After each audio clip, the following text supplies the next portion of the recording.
नमस्कार दोस्तों, स्वागत है आपका साक्षी की आवाज़ चैनल में। दोस्तों, आज की कहानी है आखिर क्यों। रचना सड़क पर खड़ी उस औरत को देखकर इतना घबरा गई। जब सच सबके सामने आया तो सबकी आंखें फटी की फटी रह गईं। जिस सास को उसकी बहू ने कुछ दिनों पहले ही घर में जलाकर मार दिया, आज इतने दिनों बाद बाजार में उसने एक बूढ़ी औरत को गाड़ी से उतरते देखा और उसकी आंख फटी रह गई जब उसने देखा कि वह तो उसकी आखिर कौन थी वह औरत। रचना आज बहुत चिड़चिड़ा रही थी क्योंकि आज उसकी काम वाली बाई छुट्टी पर थी और वह कल आएगी भी या कल भी छुट्टी पर रहेगी, अभी तक तो रचना को ये भी नहीं पता था। दरअसल उसकी सास की तबीयत कुछ ठीक नहीं थी, इसलिए वह अपने गांव गई हुई थी। रचना ने तो कहा भी था कि कोई बात नहीं है, अब तो तेरी सास की उम्र हो रही है, उसकी वजह से अपना काम क्यों मारती है। लेकिन शांताबाई ने उसकी बात को बीच में ही काट दिया और बोली, मेम साहब, अगर मेरा काम छूट भी गया तो मुझे दूसरा काम तो मिल जाएगा, पर अगर मेरी सास मेरे जाने से पहले ही मुझे छोड़ गई तो ना तो मैं उन्हें दोबारा कभी बोलते हुए देख पाऊंगी और ना ही कभी उनकी आवाज़ सुन पाऊंगी, ना अपने मन की बातें उनसे कह पाऊंगी। और वैसे भी मेरी सास मुझे बहुत प्यारी है, आखिर शादी के बाद उन्होंने ही मेरा इतना ख्याल रखा था और अब जब मेरी बारी आई है तो मैं उन्हें उनके अंतिम समय में अकेला नहीं छोड़ना चाहती। आप देख लीजिएगा मेम साहब, जैसे आपको ठीक लगे। अगर आपको कोई और काम वाली मिल जाए मेरे आने से पहले तो आप लगा लेना। मेरा नहीं पता अभी कुछ कि कितने दिन लगेंगे, पर कम से कम 4 दिन तो मान के चलो। शांताबाई अपना काम निपटाकर चली गई और इधर रचना सोच में पड़ गई कि आखिर वह कैसे करेगी सब कुछ। और अपनी सास के लिए शांताबाई अपना काम धाम सब छोड़ने को तैयार है। कितने कितने बेवकूफ लोग होते हैं, उस बूढ़ी सास के लिए अपने बच्चों के पेट पर लात मार कर चली गई, गंवार कहीं की। आज के बाद यह इस घर में आई भी तो मना कर दूंगी। काम करती करती रचना बड़बड़ा रही थी, ये गरीब लोग भी ना सच में बेवकूफ होते हैं, तभी तो लाइफ में कुछ कर नहीं पाते। अब मुझे ही सारा काम करना पड़ेगा। किचन का काम करके जैसे ही रचना फ्री हुई तो उसने अपनी पड़ोसन को फोन करके कहा कि वह उसकी एक काम वाली ढूंढने में मदद करे, क्योंकि वह अकेले घर का काम 4 दिन भी नहीं संभाल सकती थी। वह अपना काम करके आराम करने लगी, तभी उसके बच्चे आ गए और वह फिर से उनके लिए खाना पीना बनाने लग गई। रचना के 2 बच्चे थे और दोनों ही लड़के थे।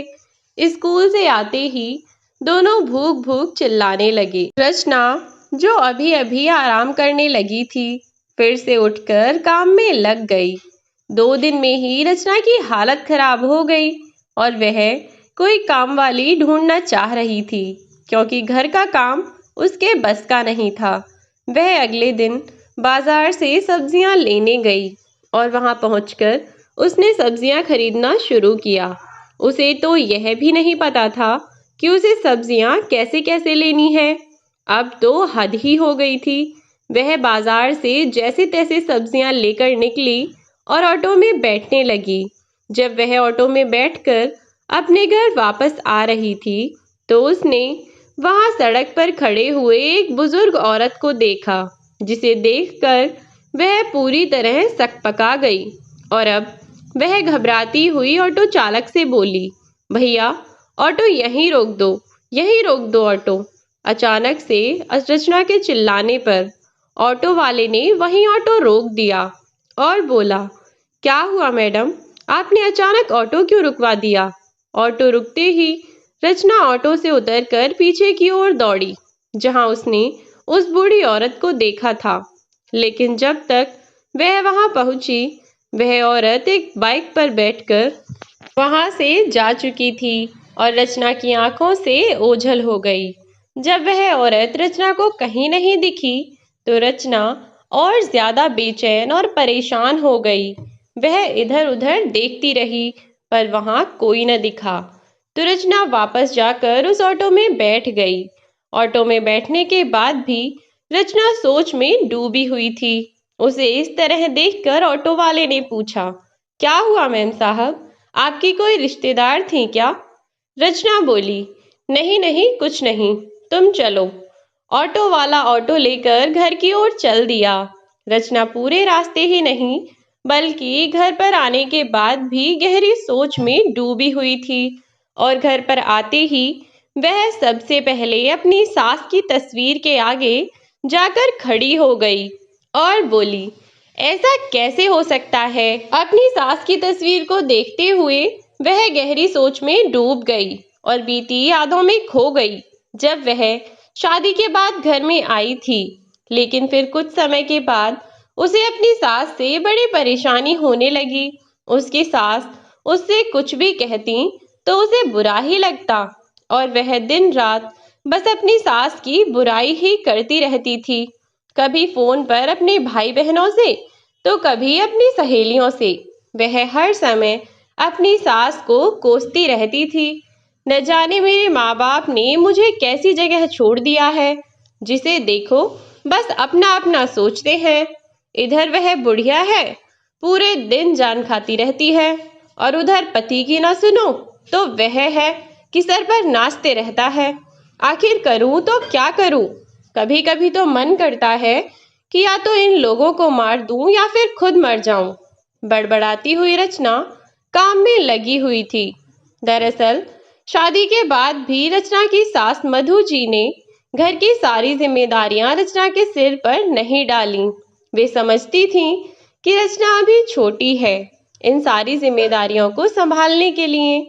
धीरे धीरे वह घर की जिम्मेदारियां भी संभालने लगेगी। पहले उसे चूल्हा चौका संभालने देती हूँ। बस यही सोचकर मधु जी ने उसे घर की चाबियां और जिम्मेदारियां नहीं देकर केवल खाना पीना बनाने का काम सौंप दिया, जिससे रचना को बड़ी परेशानी होती थी। रचना को खाना बनाना तो कभी पसंद था ही नहीं, लेकिन फिर भी वह किसी से कुछ नहीं कहती और खाना बनाती बनाती बड़बड़ाती रहती थी।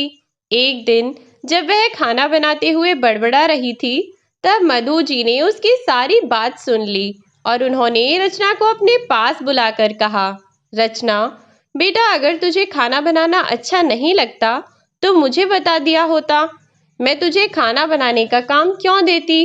कोई बात नहीं, कल से घर के छोटे मोटे काम तुम संभाल लिया करना, बाकी खाना पीना मैं खुद देख लूंगी, बस मेरी थोड़ी बहुत मदद कर दिया करना। रचना भी अपनी सास की बात सुनकर बड़ा खुश हुई और अब तो वह अपनी सास का हाथ बटाने लगी थी और उसकी सास भी खाने पीने का सारा काम संभाल लेती थी और घर की सारी जिम्मेदारियां भी। मधु जी रचना को सारा काम सिखाना चाहती थी, लेकिन रचना थी कि कुछ भी सीखना या करना नहीं चाहती थी। अगर उसे सीखने या करने को कह दिया जाता तो वह तो शुरू हो जाती कि हाँ, इस घर में तो मुझे मुफ्त की नौकरानी बनाकर लाया गया है, मैं तो यहाँ आई ही तुम्हारे काम करने के लिए हूँ, बस पूरे दिन तुम्हारे रोटी कपड़े में लगी रहूं, मेरी अपनी तो कोई जिंदगी ही नहीं है। उसकी इन सब बातों को सुनकर रचना से मधु जी कुछ न कहती। अब मधु जी ने रचना से किसी भी काम के लिए कहना छोड़ दिया था। वह सारा काम खुद ही संभाल लिया करती थी। लेकिन एक दिन छत पर पानी गिरा हुआ था, जिस पर पैर फिसलने से मधु जी नीचे आ गिरी। उनकी चीख सुनकर घर के सभी लोग वहां एकत्र हो गए। डॉक्टर को दिखाने पर पता चला कि उनकी हाथ की कलाई वाली हड्डी टूट गई है और पैर की हड्डी में भी बाल आया है, हल्का सा क्रैक आया है।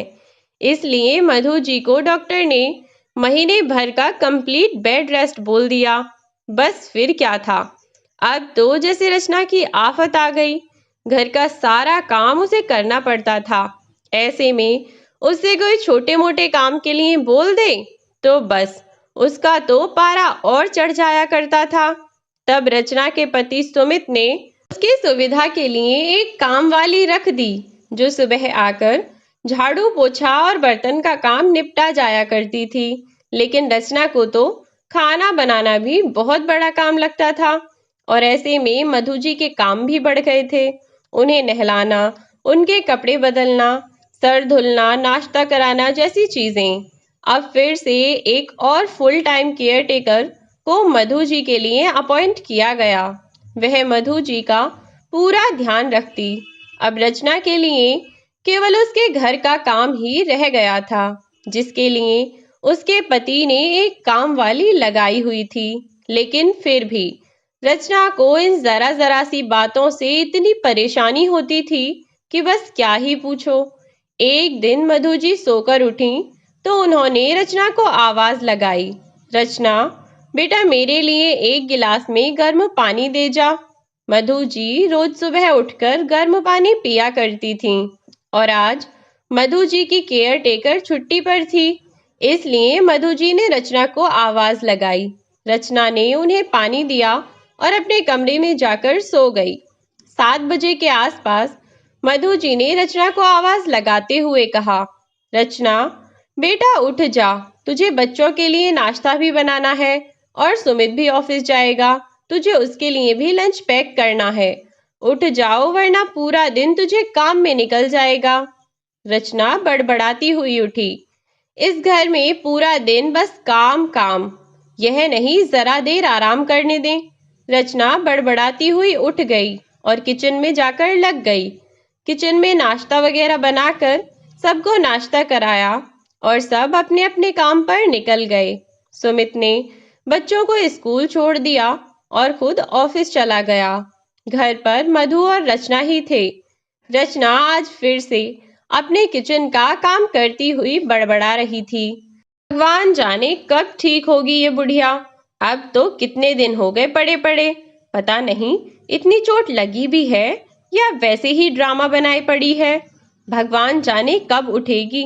एक मैं हूँ जो यहाँ पूरा दिन लगी रहती हूँ, और एक वह महारानी है पूरा दिन बिस्तर पर आराम से पड़ी रहती है। मुझे तो कभी कभी ऐसा दिल करता है कि बस कोई रास्ता निकल जाए इस मुसीबत से छुटकारा पाने का, तो सब ठीक हो जाए। रचना ने किचन सुंघाया और अपनी सास के पास जाकर बैठ गई। 10 बज चुके थे और अब तक झाड़ू बर्तन करने वाली भी आ चुकी थी। मधु जी ने रचना से कहा, तुमने अभी तक मुझे खाने के लिए कुछ नहीं दिया है, अगर फ्री हो गई हो तो मुझे कुछ खाने के लिए दे दो, बहुत भूख लगी है बेटा। रचना उठी और तेज कदमों से किचन से सेब काट कर ले आई और अपनी सास के आगे लगभग पटकते हुए बोली, लो खा लो, वैसे भी बहुत कमजोरी है ना, दूर हो जाएगी। तब मधु जी अपनी आंखों की नमी को छुपाते हुए रचना से बोली, रचना बेटा, 1-2 दिन की बात है, मेरी केयर टेकर वापस आ जाएगी और फिर मजबूरी नहीं होती तो मैं भी यहाँ बैठी नहीं होती, तेरा काम में हाथ बटा देती, पर मैं क्या करूँ, मजबूरी है, और परिवार में कभी कभार ऐसी मजबूरी आ जाती है। ऐसे में व्यक्ति को थोड़ी बहुत परेशानी उठानी पड़ती है। तब रचना अपनी सास को आंख दिखाती हुई बोली, पड़े पड़े खाने को मिल रहा है ना, फिर फालतू के लेक्चर देने की क्या जरूरत है। जब इंसान को कुछ ना करना पड़े और उसे सब कुछ बैठे बैठे ही मिल जाए तो वह इसी तरह भाषण देता है जैसे तुम दे रही हो। कुछ करना धरना है नहीं, फालतू में ज्ञान देने चले आते हैं। फिर से बुदबुदाती हुई रचना अपने कमरे में चली गई। इधर मधु जी सेब उठाकर खाने लगी। उधर सुमित की कंपनी में सुमित की अपने किसी सीनियर ऑफिसर से बहस के चलते कंपनी से उसे निकाल दिया गया और सुमित अपना लटका सा मुंह लेकर घर वापस आया। सुमित जब घर वापस आया तो उसकी उदासी देखकर मधु जी ने उसे अपने पास बिठाया और बोली, क्या हुआ है सुमित, तू इतना परेशान क्यों है बेटा, कोई बात है तो मुझे बता। तब सुमित मधु जी के पास आकर बैठा। उनका हाल चाल पूछने के बाद सुमित ने उन्हें बताया कि उसे कंपनी से निकाल दिया गया है। सुमित बोला, माँ, मेरी कोई गलती नहीं थी। फिर भी मेरे सीनियर्स ऑफिसर मुझे बिना किसी बात के मेरे जूनियर्स के सामने भला बुरा कह रहे थे, जो कि मुझे बर्दाश्त नहीं हुआ। पर गुस्से में मेरे मुंह से एक दो बातें निकल गईं। फिर क्या था, मुझे तुरंत ही कंपनी से निकाल दिया गया। पर आप चिंता मत कीजिए माँ, मैं जल्दी ही कोई नौकरी ढूंढ लूंगा। लेकिन अब तो जैसे परिवार पर मुसीबतें और ज्यादा बढ़ गई थीं, क्योंकि कुछ समय पहले ही सुमित के पिता की मृत्यु हुई थी, जो कि एक बीमारी के कारण हुई थी। और उनकी बीमारी के लिए सुमित ने पहले ही अपनी सारी जमा पूंजी खर्च कर दी थी। अब उसके पास कुछ खास जमा पूंजी नहीं थी, इसलिए उसके लिए जल्द से जल्द नौकरी ढूंढना अब और भी ज्यादा जरूरी था। जब रात हुई तो सुमित ने रचना को सारी बात बताई और अपनी मजबूरी बताते हुए सुमित ने रचना से कहा, रचना, क्या तुम मेरी थोड़ी सी मदद कर सकती हो? रचना सवालिया नजरों से सुमित की ओर देखती हुई बोली, मैं भला तुम्हारी कैसे मदद कर सकती हूँ? सुमित बोला, इस वक्त मेरी मदद अगर कोई कर सकता है तो वह तुम हो रचना। रचना सुमित की ओर देखती रही और बोली, मैं समझी नहीं सुमित, आप क्या कहना चाहते हैं? तब सुमित ने रचना को बताया, रचना, मुझ पर थोड़ी सी मेहरबानी करो, बस 1-2 महीने के लिए थोड़ा एडजस्ट कर लो। अभी मुझे नहीं पता कि मुझे नौकरी ढूंढने में कितना समय लगेगा। अगर ऐसे में मैं केयर टेकर और काम वाली दोनों को रखता हूँ तो हम लोग मैनेज नहीं कर पाएंगे, क्योंकि मेरे पास ज्यादा सेविंग्स भी नहीं है। पापा के इलाज में पहले ही सारे पैसे खर्च हो गए। इस पर रचना सुमित का साथ देने के बजाय भड़कती हुई बोली, मैंने तो तुमसे पहले भी कहा था, जब तुम अपने बूढ़े बाप पर पैसे लुटाए जा रहे थे, मैंने तब भी कहा था कि इन पैसों को बचा कर रखो, कुछ नहीं होगा। अरे इस उम्र में इंसान का मरना तो तय ही है, आज नहीं तो कल मरना तो है ही।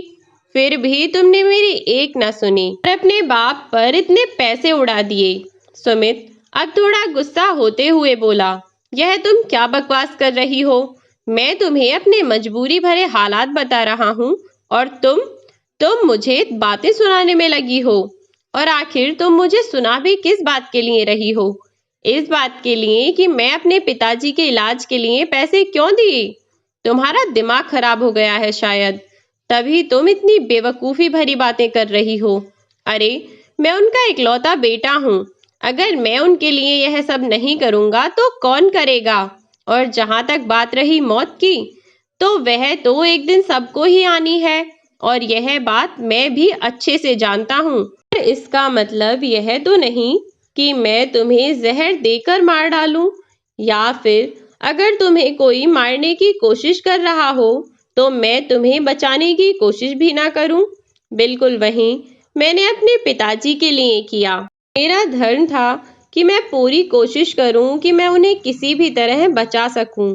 शायद मेरा और उनका साथ यहीं तक का था, और ईश्वर ने जो सोचा था वही हुआ। लेकिन तुम यह सब नहीं समझोगी। रचना बोली, ठीक है, मुझे फालतू में ज्ञान मत बांटो, बस इतना बताओ कि काम क्या करना चाहते हो?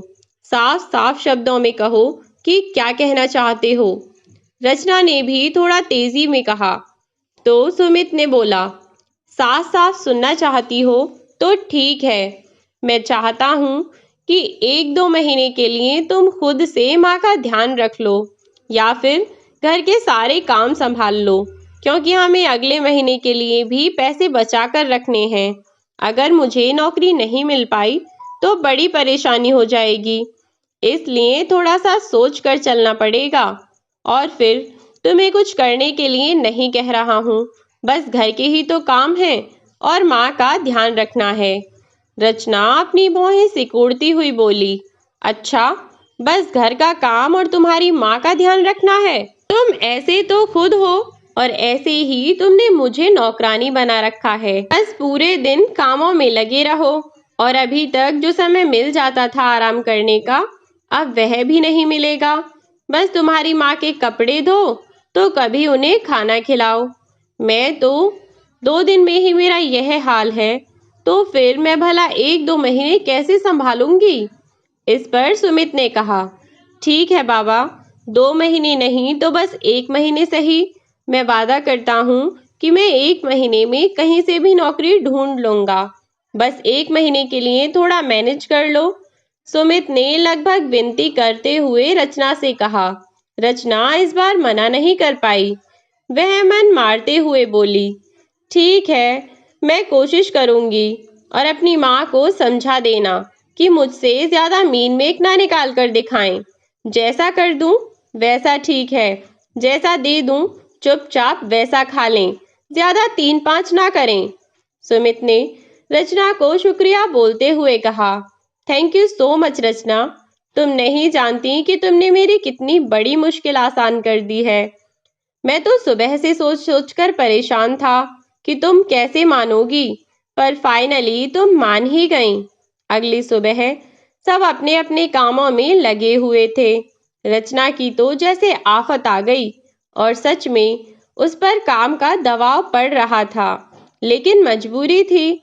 ऐसे में कोई और रास्ता भी तो दिखाई नहीं दे रहा था और बेचारी मधु जी भी अपने जितने काम संभव होते उतने काम खुद ही कर लिया करती थीं, जैसे ब्रश करना, एक हाथ से खाना खाना, लेकिन वह खाट से उठ नहीं सकती थीं, इसलिए ज्यादा काम नहीं करवा पाती थीं। पर इस मुश्किल घड़ी में वह भी जितना हो सके उतना सहयोग कर रही थीं और रचना उनसे पूरी तरह उकता चुकी थी। अभी 1 हफ्ता ही हुआ था और रचना का बर्ताव अब तक पूरी तरह बदल चुका था।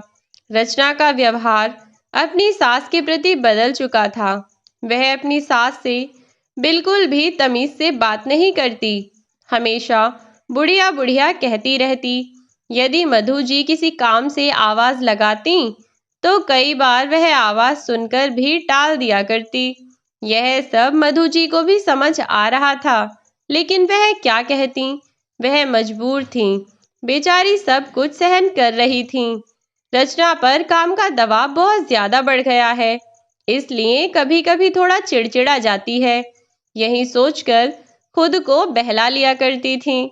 रचना जब बाजार जाया करती थी तो वहां उसे एक औरत मिल जाया करती थी, जिससे उसकी 2-3 बार में ही अच्छी दोस्ती हो गई थी। वह उसे अपने परिवार की बातें साझा कर लिया करती थी। उसने अपनी सास की हालत के बारे में और अपनी हालत के बारे में भी उस औरत को बताया। उसे बताया कि किस तरह से उसके ऊपर काम का बहुत दबाव आ गया है। तो उस औरत ने रचना को एक ऐसा सुझाव दिया जिसे सुनकर आपकी भी पैरों तले जमीन निकल जाएगी। उस औरत ने रचना को कहा कि रचना, यदि तुम अपनी सास से छुटकारा पाना चाहती हो तो उसे अपनी सास को रास्ते से हटा देना चाहिए। इससे रचना की सारी मुश्किलें भी आसान हो जाएंगी और दिन भर उसे किसी की किटकिट भी नहीं सुनाई पड़ेगी। यहाँ तक कि उनके खर्चे में भी कमी आएगी। शुरू में जब उस औरत ने रचना से यह कहा तो रचना को यह बहुत ही बेकार सुझाव लगा, लेकिन जब वह घर आई और घर आकर अपने कामों में लगी थी तब भी वह इस बारे में सोच रही थी जो बाजार में मिलने वाली उस औरत ने रचना से कहा था, और रचना सोच में डूबी रही। और अगली बार जब वह उस औरत से मिली तो उसने उनसे पूछा कि तुमने मुझे यह तो कहा कि मैं अपनी सास को रास्ते से हटा सकती हूँ, पर कैसे? मुझे तो कुछ समझ नहीं आता, और अगर गलती से मेरे पति को पता चल गया तो वह मुझे छोड़ेंगे नहीं बल्कि जान से मार देंगे। वह अपनी माँ से बहुत प्यार करते हैं। तब उस दूसरी औरत ने कहा, अरे कुछ नहीं होता, मैंने भी अपनी सास को ऐसे ही ठिकाने लगवाया था, वह भी मेरी जिंदगी में रोड़ा बनी हुई थी। रचना अब एक गलत दिशा की ओर मुड़ रही थी और उसे इस बात का अंदाजा ही नहीं था। रचना को तो लग रहा था कि वह ऐसा करने से सभी कामों से आज़ाद हो जाएगी और उसके साथ उसे किसी की तीमारदारी भी नहीं करनी पड़ेगी। बस अपना काम निपटाकर आराम करेगी।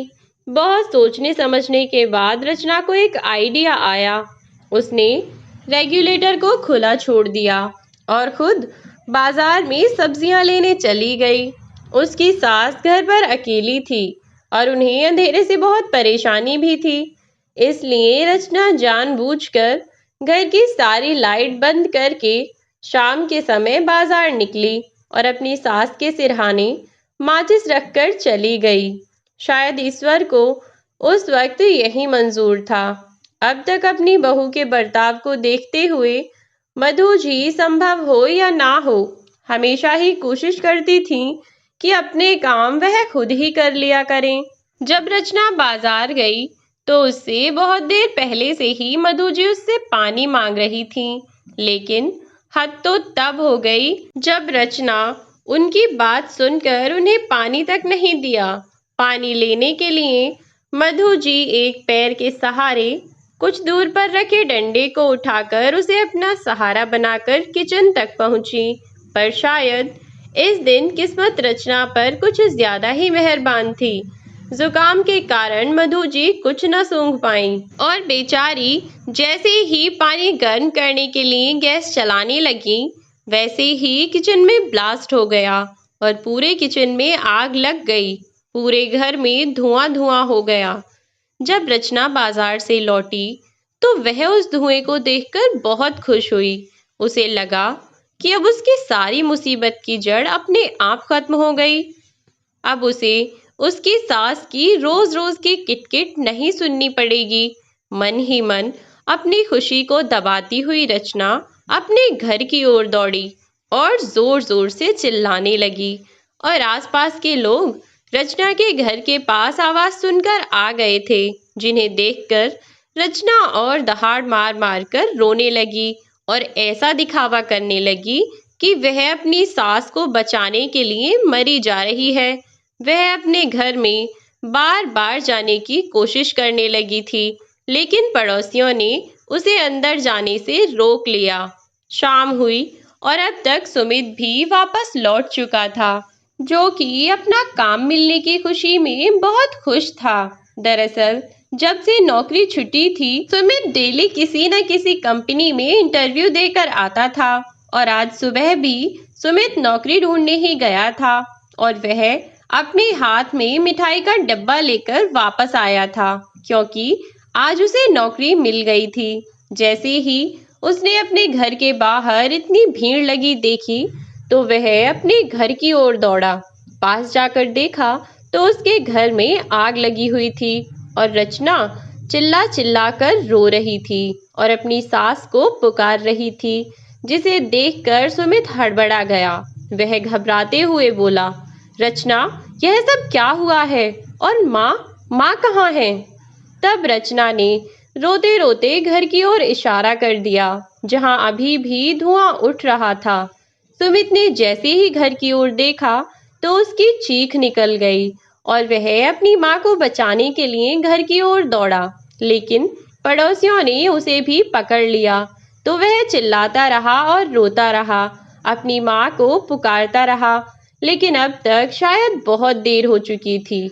वहां खड़े हुए पड़ोसियों ने पुलिस को फोन किया और फायर ब्रिगेड भी अब तक आ चुकी थी। घर में लगी आग को बुझाया गया और जैसे ही सबने अंदर जाके देखा तो किचन में एक महिला की लाश पड़ी है, जिसका चेहरा बुरी तरह से झुलस गया था। किचन में कुछ काम कर रही थी, जिसके कारण उसकी यह दशा हो गई।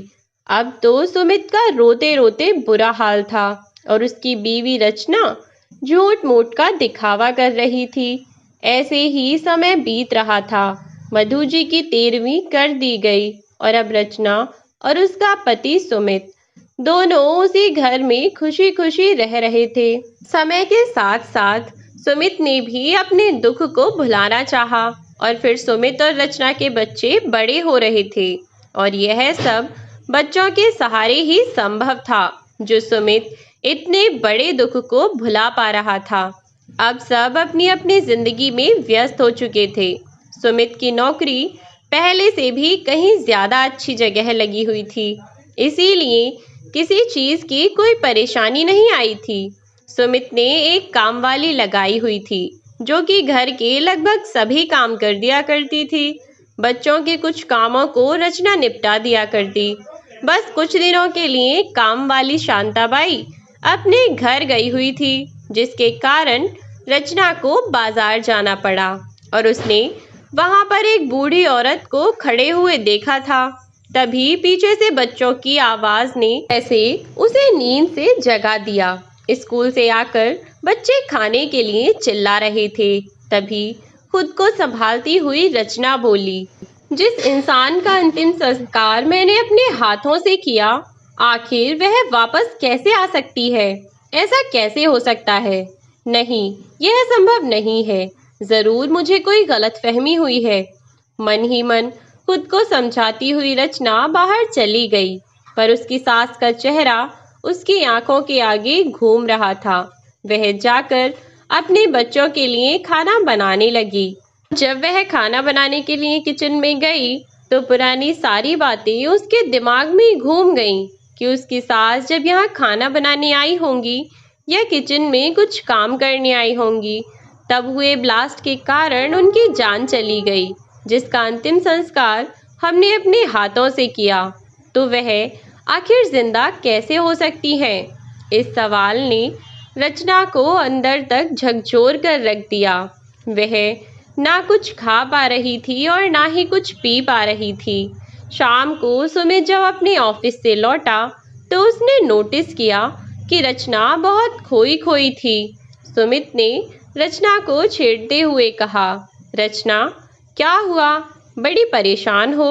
अरे यार, फिर से तुम्हारी काम वाली तुम्हें छोड़कर चली गई, इसीलिए दुखी हो क्या? सुमित और उसके बेटे हंसने लगे, पर रचना के चेहरे से तो हंसी कोसों दूर थी। सुमित को लगा शायद कोई सीरियस बात है। खाना खाकर सभी लोग अपने अपने कमरे में सोने के लिए चले गए।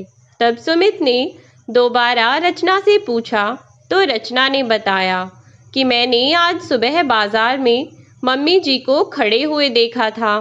जब तक मैं वहां पहुंची तब तक वह जा चुकी थी। मैंने उन्हें अपनी आंखों से गाड़ी पर बैठकर जाते हुए देखा और देखते ही देखते वह मेरी आंखों से ओझल हो गईं। सुमित इस बात को सुनकर बिल्कुल चौंक गया। उसके चेहरे पर खुशी और आश्चर्य के भाव आ गए। वह खुश इसलिए था क्योंकि उसके मन में आस जग गई कि उसकी माँ अभी भी जिंदा हैं। लेकिन आश्चर्य इस बात का था कि आखिर कोई व्यक्ति जिसका अंतिम संस्कार उसने अपने हाथों से किया था, वह जिंदा कैसे हो सकता है? और अगर उसकी माँ जिंदा थी या जिंदा हैं, तो वह अब तक अपने बेटे से दूर क्यों हैं? अपने घर क्यों नहीं आई? सुमित भी इस बात को सुनकर बहुत परेशान हो गया और यह सवाल उसके मन में आने लगे। फिर रचना ने खुद ही सोचा कि सुमित यदि अपनी माँ को ढूंढने निकल पड़ा तो क्या होगा फिर से उसके साथ? उसकी सास फिर से उसके सर पर आ धमकेगी, जिसे इतनी मुश्किलों के बाद उसने खुद से दूर किया था। रचना तो मन ही मन यह सोचकर ही खुश थी कि चाहे जैसे भी हो, उसकी सास अगर जिंदा है भी तो वह घर तो नहीं आ रही और ना ही सुमित से कुछ कहने की कोशिश की। इसका मतलब जैसा रचना को चाहिए था उसकी जिंदगी तो बिल्कुल वैसी ही चल रही थी। पति और बच्चे ही थे केवल अब उसकी जिंदगी में। रचना ने सुमित को सोच से बाहर निकालते हुए कहा, हो सकता है मुझे ही कोई गलतफहमी हो गई हो। तुम छोड़ो, इतना मत सोचो। हो सकता है कि कोई और हो। मुझे लगा हो कि वह माँ जी हैं। सुमित को भी लगा कि शायद रचना सही कह रही है। आखिर मरने के बाद कोई इंसान वापस कैसे आ सकता है? उसने भी सोचा कि शायद रचना को गलतफहमी हुई होगी। अब फिर से रचना और सुमित अपनी सामान्य जिंदगी जीने लगे। एक दिन सुमित बालकनी में बैठा चाय पी रहा था और न्यूज़पेपर पढ़ रहा था। तभी उसकी नज़र न्यूज़पेपर में छपी एक फोटो पर पड़ी, जिसमें एक अनाथ आश्रम के बच्चों को पुरस्कार दिया जा रहा था। उन्हीं बच्चों के साथ सुमित की माँ यानी कि मधु जी भी खड़ी हुई थी। यह सब देखकर सुमित चौंक गया और रचना को आवाज लगाते हुए बोला, रचना, रचना, रचना जल्दी आओ, देखो माँ की फोटो, माँ जिंदा है। तुमने उस दिन जिन्हें देखा था वह माँ ही थी। सुमित अपनी माँ की तस्वीर देखकर बहुत खुश हुआ और रचना से बोला, रचना, हमें माँ को ढूंढना चाहिए। तब रचना बोली, जब तुम्हारी माँ ही घर आना नहीं चाहती तो तुम क्यों उन्हें ढूंढने को मरे जा रहे हो? अगर उन्हें आना होता तो वह पहले ही आ जाती। सुमित बोला, ये तुम कैसी बातें कर रही हो रचना? सच्चाई का पता लगाने के लिए हमें माँ को ढूंढना ही होगा। हमें तो अभी तक यह भी नहीं पता कि वह ब्लास्ट कैसे हुआ और उसके बाद माँ कहाँ चली गई। हमने जिनका अंतिम संस्कार किया वह कौन थी? अगर यह माँ है तो वह औरत कौन थी जिसका अंतिम संस्कार हमने किया? तुम चलो या ना चलो, मैं माँ को ढूंढने के लिए जा रहा हूँ। न्यूज़पेपर में लिखे हुए एड्रेस पर सुमित जा पहुंचा और वहां जाकर उसने वहां के मैनेजर से बात की जहां उन बच्चों को पुरस्कार दिया गया था। सुमित मैनेजर से बोला, सर, अभी कल ही यहाँ पर एक फंक्शन हुआ था जिसमें यह बच्चे और यह महिला आई थी। अपनी माँ की न्यूज़पेपर वाली फोटो दिखाता हुआ सुमित बोला। तब मैनेजर ने कहा, जी सर, दरअसल कल यहाँ पर एक फंक्शन था जिसमें सभी मेधावी छात्रों को सम्मानित किया गया था, तो अलग अलग जगह से बच्चे आए थे, इसलिए मैं नहीं कह सकता कि आप किस बारे में बात कर रहे हैं। सुमित ने मैनेजर से बहुत मिन्नतें की। तब मैनेजर बोला, सर, मुझे ऐसे तो याद नहीं है, लेकिन हमारे यहाँ आने वाले सभी लोगों का नाम और पता रजिस्टर में लिखा जाता है, तो आप एक बार रजिस्टर में चेक कर लीजिए। हो सकता है जिसे आप ढूंढ रहे हैं उसका नाम और पता आपको वहां से मिल जाए। सुमित दौड़ता हुआ सिक्योरिटी गार्ड के पास पहुंचा और वहां जाकर रजिस्टर में उसने देखा कि मधु जी अपने साथ दो छोटे छोटे बच्चों को लेकर आई थी और वहां जो पता लिखा हुआ था वह एक अनाथ आश्रम का था।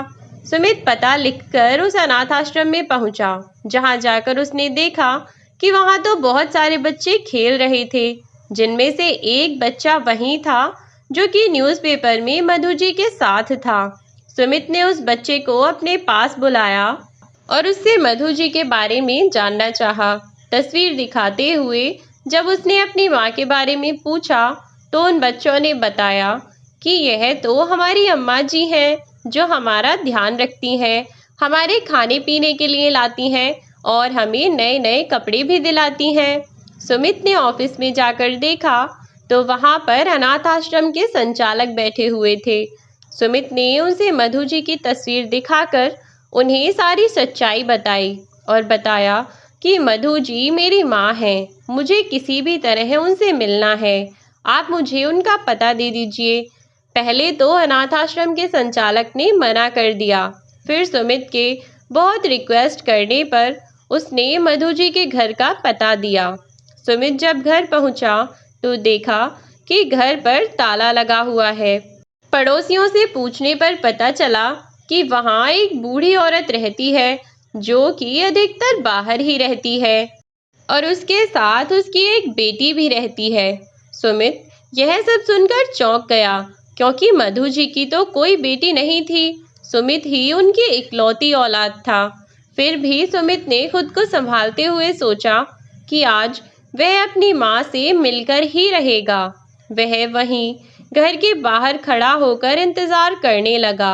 शाम होते होते एक गाड़ी उस घर के बाहर आकर रुकी, जिसमें से एक 18-20 साल की लड़की निकली और एक बूढ़ी औरत निकली, जिसे देखते ही सुमित माँ माँ चिल्लाता हुआ उनकी ओर दौड़ा, क्योंकि वह बूढ़ी औरत ही मधु जी थी। सुमित दौड़ता हुआ अपनी माँ के गले लगा और रोने लगा। वह रोते रोते बोला, माँ, आप कहाँ थीं? आप इतने दिनों से हम सबको लगा था कि आप हमें छोड़कर चली गई हैं, लेकिन भगवान का लाख लाख शुक्र है कि आप बिल्कुल ठीक हैं, आपको कुछ नहीं हुआ। मैं आपको सही सलामत देखकर बहुत खुश हूँ माँ, बहुत ज़्यादा खुश। मधु जी ने भी सुमित के सर पर हाथ रखा और रोती हुई बोली, मैं भी इतने सालों बाद अपने बेटे को अपने सामने देखकर बहुत खुश हूँ बेटा। फिर कुछ सोचकर उन्होंने सुमित को खुद से दूर कर दिया और बोली, अब तुम यहाँ किस लिए आए हो? मुझे जिंदा देखकर तो तुम्हारा दिमाग खराब हो गया होगा ना, क्योंकि तुम्हारे तो अरमानों पर पानी फिर गया। तुमने जो सोचा था वह तो हुआ ही नहीं। अपनी माँ की ऐसी बातें सुनकर सुमित आश्चर्यचकित रह गया। आप कैसी बातें कर रही हैं माँ? अगर आप इतने दिनों से जिंदा थीं तो आप घर क्यों नहीं आई? क्यों आप अपने बच्चों से दूर रहीं? बताइए माँ, आप घर क्यों नहीं आई? तब मधु जी तेज आवाज में बोली, क्यों आती मैं घर?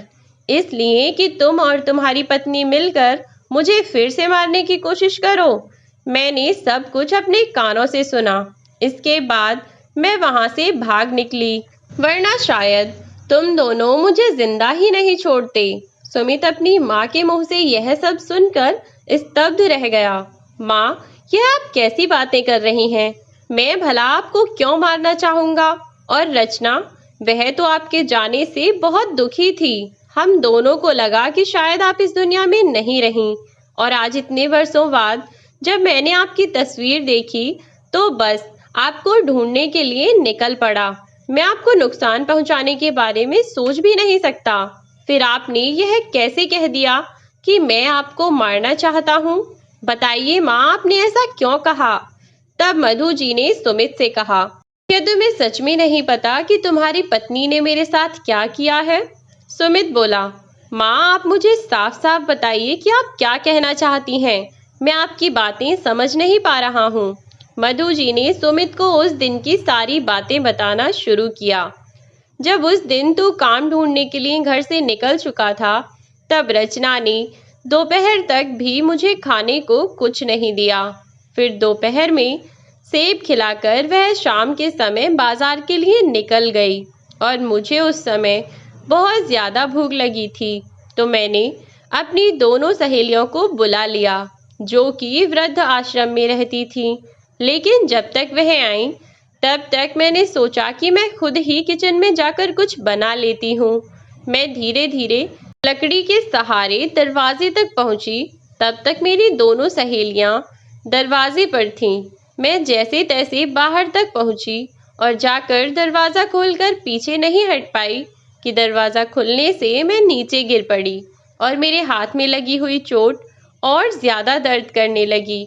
मेरी सहेलियों में से एक ने मुझे उठाया और डॉक्टर के पास लेकर पहुँचे। अगली सुबह जब मैं घर पहुँची तो देखा कि तुम लोग मेरी तस्वीर पर हार चढ़ाकर बैठे थे। रिश्तेदार तो सब जा चुके थे, वहाँ केवल तुम और रचना थे। जब तुम उठकर अपने कमरे में चले गए तो मैं अंदर आ ही रही थी कि तभी मैंने रचना को किसी से फ़ोन पर बात करते हुए सुना। वह कह रही थी कि मैंने जैसा सोचा था बिल्कुल वैसा ही हुआ। बुढ़िया का काम तमाम भी हो गया और किसी को मुझ पर शक भी नहीं हुआ। अब तो जैसा मेरा मन करेगा वैसे रहूंगी। मेरे रास्ते का रोड़ा अब खत्म हो गया। सामने से दूसरे व्यक्ति ने कहा, अगर सुमित को यह सब पता चला तो? तब रचना ने उससे कहा था कि अगर सुमित को पता चल भी गया तो कोई बात नहीं, सुमित मुझे कुछ नहीं कहेंगे। आखिर अपने बच्चों के बारे में सोचकर मुझे माफ़ कर ही देंगे। और फिर सुमित को बहकाना तो बहुत आसान बात है।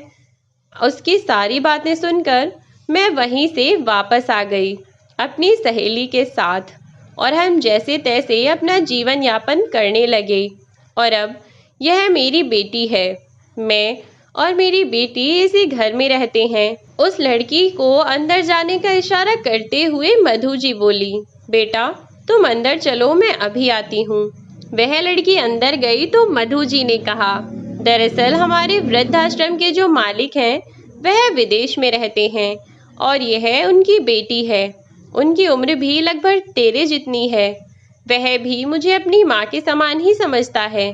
उसने मुझे अपनी बेटी की और उस अनाथ आश्रम की जिम्मेदारी सौंपी हुई है। वह कुछ दिनों बाद ही विदेश से वापस आएगा। तब मैं उसकी अमानत उसे सौंप दूंगी और अपने वृद्ध आश्रम चली जाऊंगी। सुमित को शुरू में तो यकीन नहीं हुआ कि उसकी पत्नी इतना गिर सकती है। फिर वह अपनी माँ से बोला, माँ, अगर आपकी बात में थोड़ी भी सच्चाई है और रचना ने सच में आपके साथ इतना गलत किया है तो उसे उसके किए की सज़ा ज़रूर मिलेगी। सुमित पुलिस को फ़ोन करके अपने घर बुलाया और खुद भी अपनी माँ को लेकर अपने घर पहुंचा। रचना अपनी सास को देखकर भौचक्की रह गई और उसकी आंखें फटी की फटी रह गईं। अपनी सास को अपने सामने देखकर वह समझ नहीं पा रही थी कि वह क्या करे। तभी पुलिस भी वहां पर आ पहुंची। रचना घबराकर वहां से भागने लगी, लेकिन पुलिस ने उसे पकड़ लिया और पूछताछ में रचना ने अपना हर जुर्म कबूल किया और आज रचना जेल में पड़े पड़े अपने पाप की सज़ा भुगत रही है और सुमित अपने बच्चों और अपनी माँ के साथ अपने घर में एक अधूरी सी जिंदगी जी रहा है। कहीं ना कहीं रचना की कमी तो उन्हें खलती है, लेकिन उसे उसकी गलती का एहसास दिलाकर उसके गलत कामों की सज़ा दिलाना ज़रूरी था। साथ ही उस औरत को भी सज़ा दिलाना ज़रूरी था जिसने अपनी सास को इसी प्रकार मार डाला। और रचना ने जब पुलिस के सामने उसका जिक्र किया तो पुलिस ने उसे भी लपेटे में ले लिया। 7 साल की उम्र कैद के बाद वे दोनों आज़ाद हुईं और इस कैद से रिहा होकर रचना जब अपने घर पहुंची तब तक उसने अपने सभी रिश्ते खो दिए थे।